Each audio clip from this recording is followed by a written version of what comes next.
Tonight, President Trump made a decision that tells you two things at once. One, he believes the Minneapolis situation is now a national political test. Two, he wants to win that test on his own terms. Trump says he's sending his border czar, Tom Homan, to Minnesota, not as a symbolic visit, but to oversee federal immigration enforcement as backlash grows. And the backlash is not just protesters. It's lawmakers. It's local officials. It's even voices from both parties calling for answers after the fatal shooting of a 37-year-old nurse, Alex Pretty, during a federal enforcement operation in Minneapolis.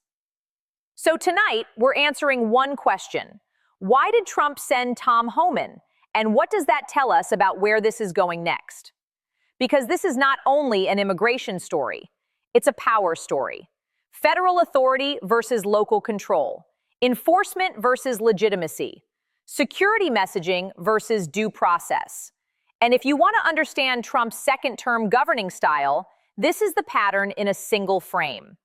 When a crisis threatens the narrative, Trump escalates management. Not with quiet diplomacy, but with a branded enforcer. This is news analysis, not legal advice, not a verdict, not a rumor mill. Details are still developing, and official accounts are being disputed. We'll separate what's reported from what's claimed, and we'll flag uncertainty when it matters. Here is what major reporting has said so far. Multiple outlets report that President Trump announced he was dispatching border czar Tom Homan to Minnesota, with Homan reporting directly to Trump.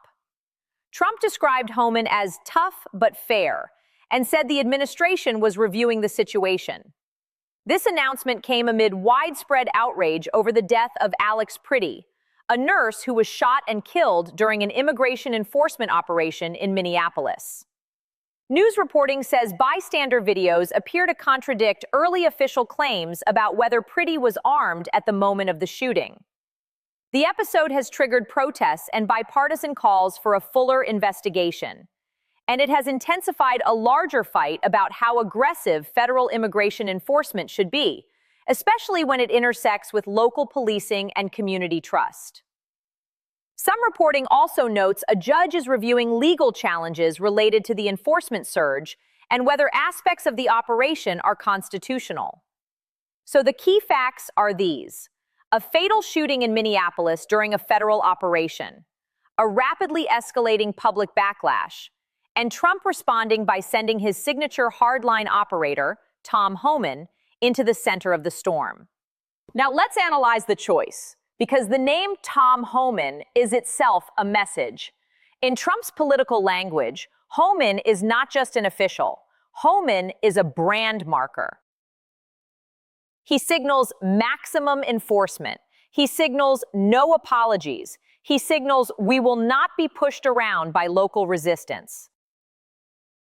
So when Trump sends Homan, he is trying to do three things at once. First, reassure his base that he will not retreat. Second, take narrative control from local officials and media coverage. Third, convert a legitimacy crisis into an order versus chaos storyline. Notice how that works.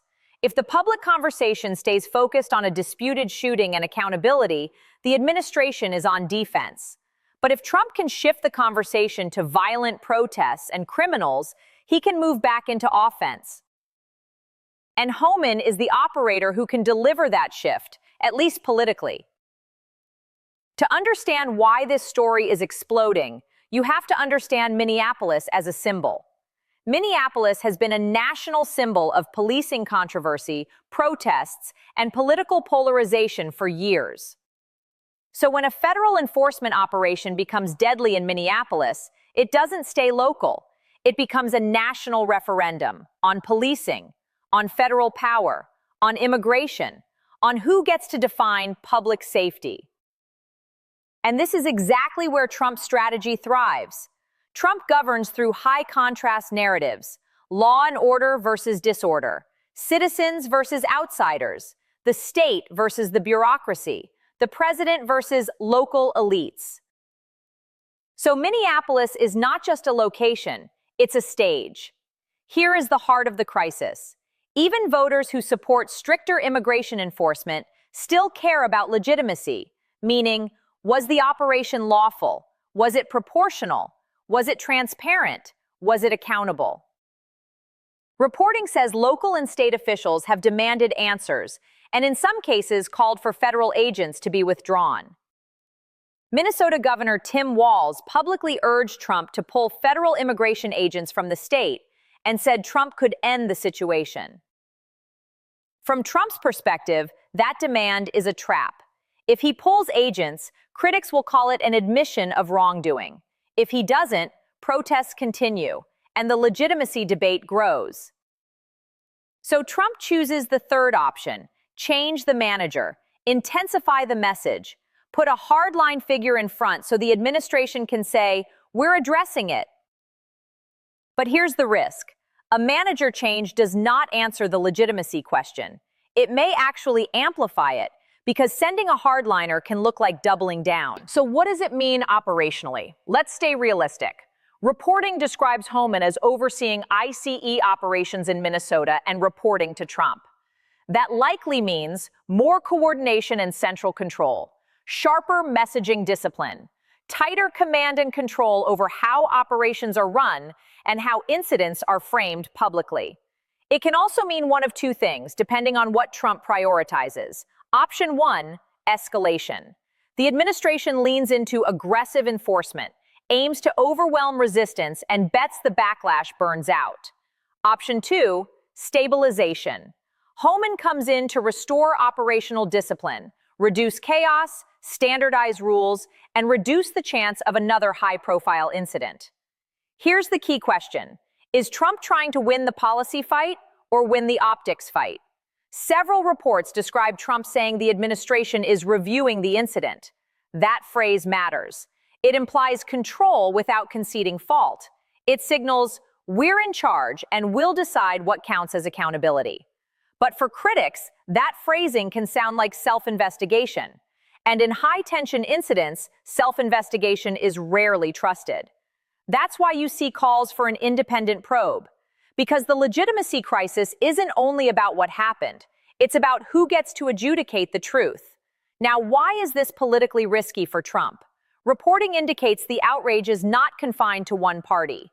When a controversial enforcement action results in a citizen's death and video circulates, it becomes harder to keep the conversation limited to immigration policy. Instead, the conversation shifts to federal use of force, civil liberties, transparency, constitutional limits. That's where Trump can lose swing voters.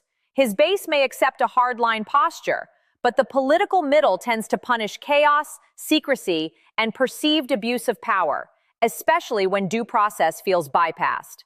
So Trump's challenge is to reframe the story away from accountability and toward public safety. Homan helps him do that because Homan is the personification of enforcement. Some reporting says a federal judge is reviewing legal challenges and constitutionality questions tied to the enforcement surge. When a story moves into courts, it moves into legitimacy structures, procedures, and constraints.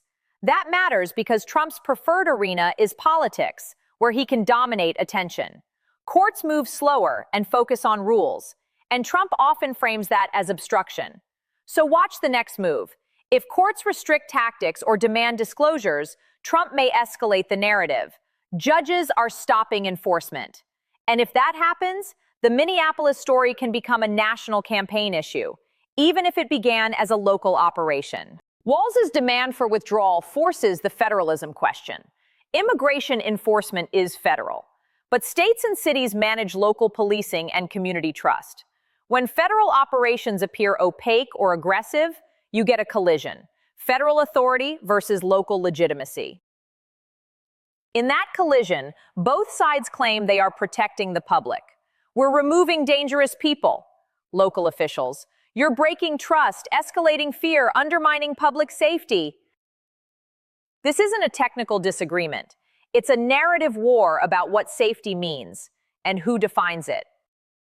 Zoom out. How does this fit the Trump playbook? Step 1, pressure. A surge, a crackdown, a hardline message. Step 2, brand. Attach a recognizable enforcer, a face, so the story becomes about leadership and resolve. That's Homan. Step 3, blame. If resistance continues, frame opponents as the cause of disorder. Local leaders are soft. Protesters are violent. Media is lying. Judges are blocking. This method is powerful because it's simple, but it's fragile because it depends on legitimacy. If legitimacy collapses, pressure looks like abuse. Brand looks like intimidation. Blame looks like deflection. So Minneapolis is a test of legitimacy, not just enforcement capacity. Here are the indicators to watch. Indicator 1, the investigation structure. Independent probe or internal review only. Indicator 2, transparency. A clear timeline, evidence handling, policies, and public disclosures. Indicator 3, Homan's posture. Escalation or stabilization. Indicator 4, court rulings. Restrictions, disclosures, injunctions, or none. Indicator 5, congressional reaction. Hearings, funding conditions, oversight demands. Indicator 6, Trump's language. Does he tilt toward criminals and riots or toward review and accountability? That tells you whether he's calming the center or energizing the base. Frameworks don't stabilize crises. Legitimacy does. Scenario 1, stabilization with credible accountability. Scenario 2, escalation and nationalization into a law and order referendum.